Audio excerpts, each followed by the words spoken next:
Hello friends, સ્વાગત છે તમારું મારા કિચનમાં। આજે આપણે બનાવવાના છીએ દહીંની તીખારી। તો દહીંની તીખારી બનાવવા માટે આપણે મીડિયમ ખાટું દહીં લેવાનું છે। વધારે ખાટું નથી લેવાનું અને એકદમ મોળું પણ નથી લેવાનું, એટલે મીડિયમ ખાટું દહીં લેવાનું છે। તો હવે આપણે તીખારી માટે એક પેસ્ટ બનાવી લઈએ, મસાલાની પેસ્ટ। તો પેસ્ટ બનાવવા માટે લસણવાળી ચટણી પહેલા લેવાની છે।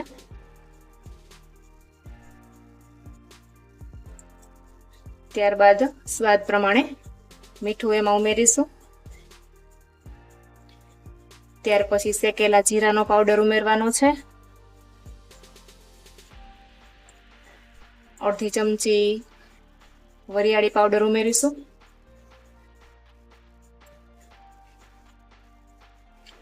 ત્યાર પછી ધાણા જીરુંનો પાવડર ઉમેરવાનો છે। ચપટી જેટલો ગરમ મસાલો ઉમેરીશું। થોડું પાણી એડ કરીને બધા મસાલાને મિક્સ કરવાના છે।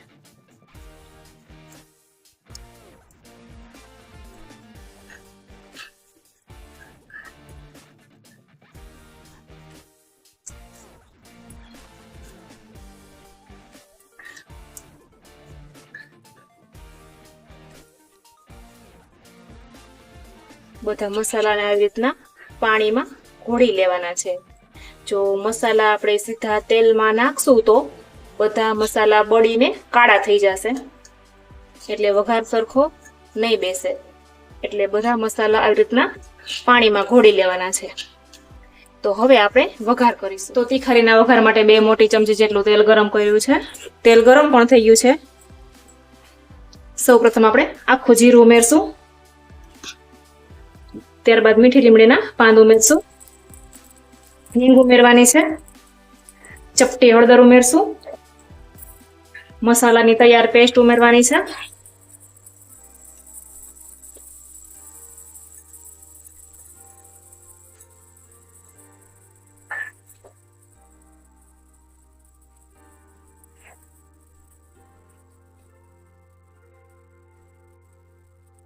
પાણી બધું બળી જાય, તેલ છૂટું પડી જાય ત્યાં સુધી આપણે ઉકળવા દેવાનું છે।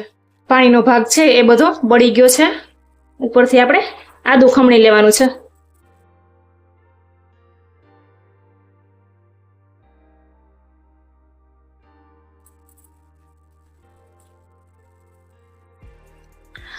અડધી ચમચી જેટલી ખાંડ ઉમેરવાની છે।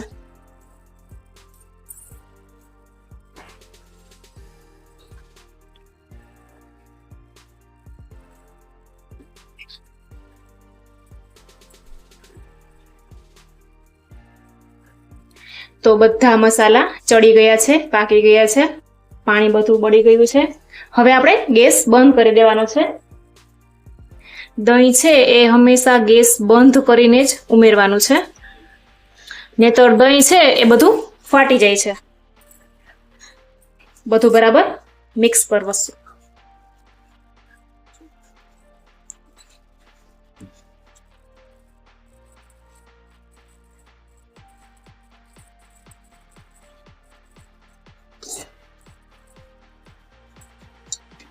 તો સરસ દહીંની તીખારી તૈયાર થઈ ગઈ છે।